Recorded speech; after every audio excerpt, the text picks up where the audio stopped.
எங்களுக்கு பெரிய பெரிய மகிழ்ச்சி என்னென்னா, இந்த அரங்கம் இவ்வளவு அழகாக நிறைஞ்சு மகிழ்வாக உட்கார வைக்கிறதுங்கிறது சாதாரணம் இல்லை. காரணம் பாடுபொருள் தான் முக்கியம். முக்கியமாக ஐயா சொன்ன மாதிரி, ஏபாஸ்கரன் அவர்கள் சொன்ன மாதிரி, அமெரிக்காவிலே இந்த நூல் அறிமுகம் செய்யப்பட்டதுன்னு சொன்ன உடனே, இவரை நான் அமெரிக்காவுக்கு புறப்பட்டு போகிற போது பேசிட்டு இருந்தேன் ஃபோனில். அப்போ எனக்கு தெரிஞ்ச அமெரிக்காவில் ஒருத்தர் இருக்கிறாரு, அவரை உங்களுக்கு அறிமுகப்படுத்துகிறேன், அவர் உங்களை பார்த்துக்கிடுவார்னு நான் சொன்னேன். வந்த பிறகு கேட்டேன், அவர் வீட்டுக்கு போனீங்களா அப்படின்னு. நான் போக முடியல, ஆனால் நான் போன வீட்டெல்லாம் அவர் வீடாக மாற்றிட்டார். அவர் தான் கால்டுவெல் அவர்கள். நான் வந்திருக்கிறாரு. ஐயா வாங்க. எங்களுடைய அருமை நண்பர், என்னுடைய பல்லாண்டு கால நண்பர். ஏன்னா நான் பதவி சொன்னேன், 40 ஆண்டு காலம் 30 ஆண்டு காலம்னா வயசு தெரிஞ்சு போகும். அதனால் பல்லாண்டு கால நண்பர், அமெரிக்காவிலே மிகப்பெரிய தொழிலதிபர், இன்றைக்கு சிறப்பு படியை பெற்றுக்கொள்வதற்காக வருகை தந்திருக்கிறார். ஒரு படி வாங்கினாலும் சரி, 1000 படிகள் நீங்கள் வாங்கினாலும் எங்களுக்கு ரொம்ப சந்தோஷம்தான். வாங்க. நான் நிறைய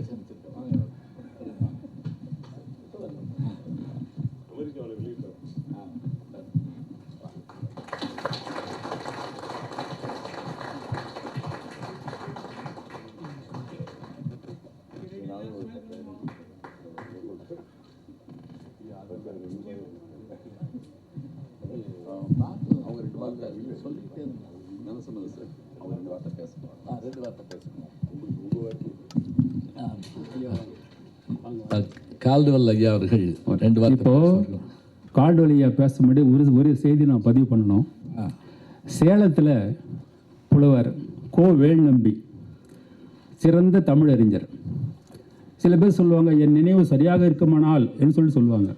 என் நினைவு சரியாக இருக்கிறது. என் 6 சிஎஸ்ஐ விடுதி பின்பக்கம், அஸ்தம்பட்டி, சேலம் 7, அதான் இவருடைய பூர்வீக வீட்டோட முகவரி. அவங்க அப்பா சிறந்த தமிழறிஞர்.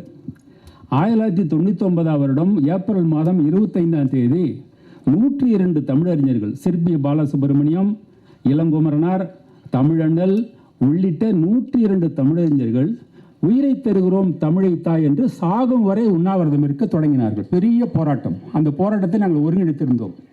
அதில் வழிய வந்து அந்த போராட்டத்தில் கலந்து கொண்டு சாகும் வரை உண்ணாவிரதம் இருந்து தமிழை பயிற்று மொழியாக்க வேண்டும் என்று போராடியவர் புலவர் கோ வேல்நம்பி அவர்கள். இந்த வேல்நம்பி அவர்களின் திருமகன் தான் இந்த கால்டுவெல் அவர்கள். வேல்நம்பி அவர்கள் பலமுறை என்னிடம் கால்டுவெல்லை பற்றி சொல்லியிருக்கிறார்.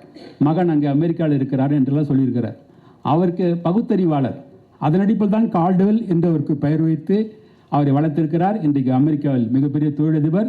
அது தொழிலதிபர் என்பது ஒரு பக்கம், ஆனால் அவர் என்ன செய்கிறார் என்பதுதான் முதன்மையானது. தமிழ் பணம் வைத்திருக்கிறீர்கள், என்ன செய்கிறீர்கள்? தமிழுக்காக செய்கிறார் கால்டுவெல். வட அமெரிக்க தமிழ்ச்சங்க பேரவையை ஒருங்கிணைத்து மிகப்பெரிய அளவிலே தமிழ் நிகழ்ச்சிகளுக்கு ஆதரவு தந்து வருகிறார். அவரது தந்தை தான் எனக்கு நெருங்கிய நண்பர். அவரை ஓரிரு முறை பார்த்திருக்கிறேன் கால்டுவெல் அவர்களை. ஆக என் அருமை ஐயா கோ வேல்நம்பி அவர்களின் மகன் கால்டுவெல் அவர்கள் இந்த அரங்கிற்கு வந்து இந்த நிகழ்ச்சியில் இந்த சிறப்பு படியை பெற்றுக்கொண்டது உண்மையிலேயே என் மனதுக்கு, இந்த அமைப்பின் மனதுக்கு மிக மிக மிக நிகழ்ச்சி தரக்கூடிய ஒரு செய்தி. அந்த மகிழ்ச்சியோடும் பெருமிதத்தோடும்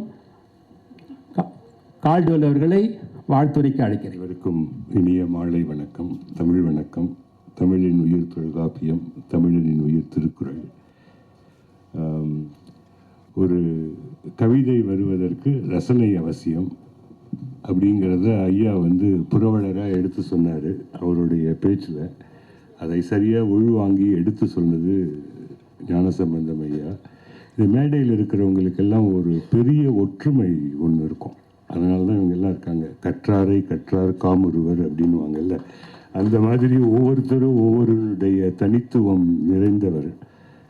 லிங்குசாமி ஐயா வந்து பார்த்து பேசணும் அப்படின்னா, அவர் கவிஞருங்கிறதெல்லாம் இப்போ தான். அவருடைய படத்தில் இருக்கக்கூடிய ஒவ்வொரு ஃப்ரேமும் கவிதை தான். அதுதான் அவருடைய ஒளிப்பதிவாளருக்கு இவர் ஒளிப்பதிவாளராகவே இருப்பது தான் அவருடைய தனித்துவம். அந்த மாதிரி ஒரு பெண்மையையும் ஆண்மையையும் கலந்தவர்கள் இவர்கள். எல்லாரும் நீ ஆண்மை இருக்குது பெண்மை இருக்குன்னு சொல்லிட்டு பேசிகிட்டு இருக்க வேண்டிய அவசியம் இல்லை. சதவிகிதம் வேறுபடும். எத்தனை சதவிகித பெண்மை இருக்குது, எத்தனை சதவிகிதம் ஆண்மை இருக்குது அப்படிங்கிறது. அதனால் அதில் பர்வீன் சுல்தானாவுக்கு ஒரு 80% சொல்லலாம். அது எல்லாத்துக்குமே தெரிந்தது. அது எதுங்கிறது அவங்களே முடிவு பண்ணிக்குவாங்க, அவங்களுக்கும் தெரியும். இல்லை, பொதுவாக சொல்கிறேன் நான். அந்த மாதிரி வீரியமும் காரியமும் நிறைந்த சபையில் ஹைக்கூ கவிதைகளுக்கு இன்று இந்த விழாவில் பங்கேற்பதற்கு வாய்ப்பளித்தமைக்கு முதல் நன்றி. ஞானசம்பந்தம் ஐயா உங்களை பற்றி எல்லாரும் நீங்கள் பேசுவீங்க, உங்களை பற்றி ஒரே ஒரு வரி. அவருக்கு என்னென்னா, அவர் பெண்மையை எப்படி மதிப்பார்னா, ஒரு சந்நியாசம் போனால் கூட சம்சாரத்தோடு தான் போவார் அவர். அதுதான் அவருடைய தனித்துவம்.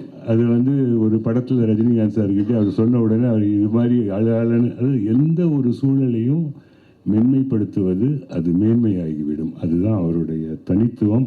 ஒரு மணி நேரம் பேசுனீங்கன்னா உங்களுக்கு ஒரு மாதத்துக்கு உண்டான ஒரு energy level is amazingly you will get. அந்த மாதிரி ஒரு தனித்துவம், அந்த பற்றுகள் எல்லாமே இருக்குது. கௌதம் வாசுதேவன் உங்களுக்கு தெரியுமான்னு நினைவில்லைன்னு தெரியல, 2002 முதல் மின்னலைய படம் வந்த உடனே சிகாகோவுக்கு அழைத்து அவரை கௌரவித்தோம்.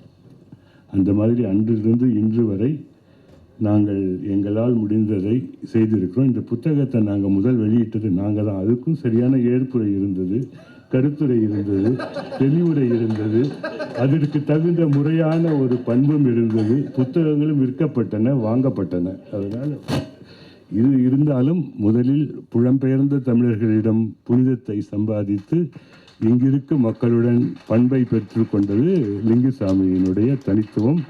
பரவட்டும் உங்கள் புகழ். நல்லது. அபிராமி அப்படிங்கிறதுக்கு அவங்க திவ்யா தான். தனுஷாக இருந்தாலும் சரி, கமலா இருந்தாலும் சரி, என்ன சொல்லுவாங்கங்கிறது உங்களுக்கு தெரியும். அந்த மாதிரி அவங்களுடைய தமிழ் பற்று, அது விருமாண்டி படத்திலிருந்து இன்னைக்கு வரலுமே, இந்த மேடை வரலுமே தொடர்ந்து உங்களுடைய நட்பு தொடரட்டும். ஐயா அப்பாவை நினைவு கூறியதற்கு மிக்க மிக்க மிக்க மிக்க நன்றி. என்னுள் வாழ்வார். நான் எங்கள் அப்பா கிட்ட இப்போ அவர் சொன்னதுனால ஒரே ஒரு 2 வரி மட்டும் சொல்கிறேன். நான் எழுத கவிதை. நானும் காதல் திருமணம் தான். 93 திருமணம் நடந்தது. 85 கடிதமெல்லாம் எழுதிட்டு ஒருத்தர் அந்த காலத்தில் பெண்களை பார்ப்பதே கடினம். டைப்ரைட்டிங் இன்ஸ்டியூட்டில் தான் நம்ம பார்ப்போம். அந்த மாதிரி இருந்தபோது எல்லாரும் என்னடா இது மாதிரி புஷ்பா உன்னை பற்றி பேசிகிட்டு இருக்காங்களே அப்படின்னாங்க. எல்லாரும் சொல்லிட்டு இருக்காங்க, உண்மையா அப்படின்னு கேட்டார். எல்லாரும் இணைத்து தான் பேசுகிறார்கள், யாரும் பிரித்து பேசவில்லை, அதனால் நீங்கள் ஏற்றுக்கொள்ளுங்கள் அப்படின்னு சொல்லிட்டு ஒன்று ஆரம்பிச்சு விட்டோம். அடுத்தது அது சொல்லி முடித்த உடனே என்னடா இப்படி உடம்பெல்லாம் சரியில்லையே அப்படின்னு சொல்லிட்டு இருந்தபோது ஒரு குறுக்கல்கள் எழுதி வச்சுட்டு இருந்தபோது, நீ பற்ற வைத்த தீ நீதான் வேண்டும் அணைப்பதற்குன்னு எழுதியிருந்தேன். அது வந்த உடனே அவர் கேட்டுட்டு, டே என்னடா எழுதியிருக்க அப்படின்னாரு. எனக்கு என்ன அடிக்கடி விழுக போகுதா, இல்லை எதுக்கு சொல்லி திட்டுறாரோ அப்படின்னு நினச்சிட்டு பார்த்தபோது அந்த இடத்துல அவங்க கொஞ்சம் ஒரு உணர்வு பூர்வமாக, உன்னுடைய சிந்தனை தெளிவாக இருக்குது, இன்னும் எழுது அப்படின்னு சொல்லிட்டு ஒரு ஊக்குவித்து பண்ணாங்க. அந்த ஊக்குவிப்பதை நீங்கள் அனைவரும் உங்களுடைய அடுத்த தலைமுறைக்கு எடுத்து செல்ல வேண்டியது தமிழுக்கு நாம் செய்ய வேண்டிய கடமை என்று வாய்ப்புக்கு மீண்டும் நன்றி கூறி விடைபெறுகிறேன். வணக்கம்.